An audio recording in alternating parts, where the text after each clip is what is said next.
चक्र में मोह से ग्रस्त ऐसे जीवात्माओं को भौतिक पदार्थों के माध्यम से ही सुख हो सकता है, वो मिथ्या भ्रमण सभी संसारी आत्माओं के दिमाग में छाई हुई है। जब मेरी इच्छाओं की परिपूर्ति होती है तो ही सुख का अनुभव होता है, वो सभी संसारी आत्माओं की मानसिकता है। हमारे भगवान अरिहंत प्रभु का ये जो मार्ग है वो अनंत काल से जो हमारी चाल थी उससे विपरीत मार्ग है। साध्वी जी महाराज ने संकल्प किया, नूतन दीक्षित आत्मा ने, कि मुझे आत्मा का अनंत सुख की अनुभूति करना है। तो भगवान अरिहंत प्रभु ने फरमाया, भौतिक संसार को लात लगा के जो तू ठुकराता है तो ही तेरा अंदर की दुनिया में प्रवेश हो सकता है। नूतन दीक्षित आत्मा ने मन से निर्धार कर लिया, वो अंदर का सुख पाने के लिए जो भी करना पड़ेगा वो करने की हमारी तैयारी है। उनकी वो तैयारी के बाद ही हमने उनको चारित्र के लिए अनुमति प्रदान किया। और भी बातें उनको समझाई थी कि तुझे यहाँ आके क्या क्या करना पड़ेगा। वो सब बातों में वो सहमत हुई और वो पल जब आज आ चुकी है ना, हमारे भगवान कहते हैं कि हमें आत्म सुख को अंदर से उजागर करना है तो राग द्वेष को खत्म करना पड़ेगा। यानी कि सुख की अनुकूल घटना हो या दुख की प्रतिकूल घटना हो, दोनों में हमें समानता का भाव रखना है, जिसको शास्त्र की परिभाषा में समता का परिणाम कहते हैं। वो समता में तुझे रहना है, राग द्वेष नहीं करना।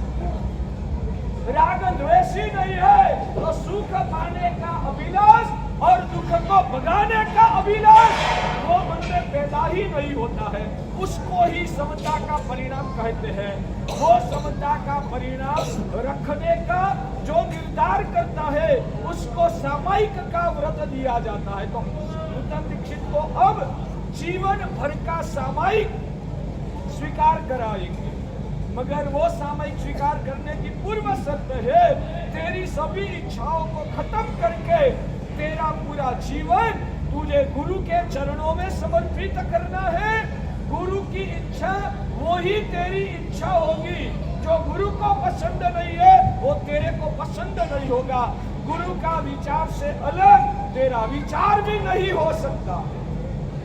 इसको शास्त्र की परिभाषा में कहते हैं कि मन का भी मुंडन करना। तो वो मन का मुंडन करना वो ही हमारा पूरा ये जो 3 घंटे की दीक्षा का कार्य है उसका केंद्र बिंदु ये लोच की प्रक्रिया। हमारे वहां कहा जाता है कि दीक्षा का पर्याय की शुरुआत कब गिनी जाएगी, जब उनको सामायिक व्रत दिया जाएगा तब से दीक्षा पर्याय माना जाएगा। भगवान कहते हैं ना, जब ये लोच की प्रक्रिया होगी उस पल से उनका दीक्षा पर्याय की शुरुआत होगी। अभी उनका दीक्षा पर्याय की शुरुआत नहीं हुई है। मैंने कपड़ा साधु का आ गया मगर दीक्षा पर्याय की शुरुआत नहीं हुई है। जब लोच किया जाएगा उस सेकंड से ही उनका दीक्षा पर्याय की शुरुआत हो जाएगी। तो ये मंगल पल में लोच के माध्यम से वो अपन को क्या सूचित करते हैं, आज से ये मेरी काया के पर तो मेरा अधिकार नहीं है, मेरी वाणी के पर भी मेरा अधिकार नहीं है, मेरा मन के पर भी मेरा अधिकार नहीं है। मैं मेरा मन का भी मुंडन करके, हमारे गुजराती में कहते हैं कभी कोई व्यक्ति के घर में लूट हो जाती है न, तो गुजराती में कहते मुंडाई की, उनका सब साफ हो गया तो वो सामने से आकर गुरु को बोलते हैं मेरा मुंडन कर दो, यानी कि मेरा आज तक संसार चलाने का जो भी कर्म है उसको आप लूट लो। वैसा उन्होंने विनती किया और उनकी पात्रता दिखकर आज उनका लोच करवाया जाएगा। भाग्यशाली ये पल पे आप सभी को, यही मंगल पल है। अब जो 2-3 मिनट के 4 मिनट के बाद उसका समय हो रहा है, आप सभी को रिक्वेस्ट, एक अक्षर भी बातें नहीं करना है। आप अभी नवकार मंत्र का स्मरण करते करते ये नूतन दीक्षित साध्वी जी महाराज को अंतर मन से आशीर्वाद देना है कि आप भाग्यशाली, आप सामर्थ्यशाली है। हमारा तो वो कौवत नहीं है कि हम ऐसे संसार को ठुकरा के आप जैसा सामर्थ्य बता सके, वैसा हमारा सामर्थ्य नहीं है, मगर भगवान की असीम करुणा आपके पर है। आपने इतना भगीरथ पुरुषार्थ किया है, तो हे परमात्मा, हमारे नूतन दीक्षित आत्मा को आप इतनी करुणा करके उनका चारित्र जीवन को सफल बनाइए। जिस उद्देश्य से वो संयम जीवन का स्वीकार कर रहे हैं, उनका स्वप्न साकार हो, उनका संसार का परिक्रमण मिट जाए। ये चारित्र की साधना के बल पर खुद की आत्मा का विकास करके वो परम पद की प्राप्ति करे, वैसी प्रार्थना। उनका संयम जीवन निर्मल और निरतिचार बने, वैसी प्रार्थना देवादिदेव परमात्मा के चरणों में आपको करना है। इतना ही करोगे या उससे आगे भी कुछ करो? उससे आगे वो करना है, मनोमन भावना करना। धन्य है उन आत्मा को। मेरा भी वो दिन कब आएगा, मैं भी गुरु के हाथों से ऐसा लोच करवा कर आत्मानंद की साधना मुझे भी कब प्राप्त होगी। वैसी भावना से आपका हृदय को और आपके रोम रोम को भावित करके इस पल को पवित्र ऊर्जा से व्यापृत करना है।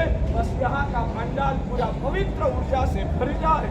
मन में कोई भी मलिन सांसारिक विषय कसाय का विचार भी ये 5-7 मिनट के लिए आपका मन को भी न छुए। पवित्र भावों से पूरा श्री संगत साध्वी जी महाराज को आशीर्वाद प्रदान करे और उनका दीक्षा स्वीकार की मंगल पल, भले हम 1.5-2 घंटा से क्रिया कर रहे हैं, मगर महत्व की पल जो है वो अब की है। तो कोई व्यक्ति बीच में आवाज नहीं करते हुए यहाँ शायद ठंडा सा संगीत का माहौल चलेगा। उस माहौल के साथ नवकार मंत्र गिनते गिनते उनको अंदर से आशीर्वाद प्रदान करे और उनकी दीक्षा कल्याणकारी बने, वैसा हम सब भाव करें।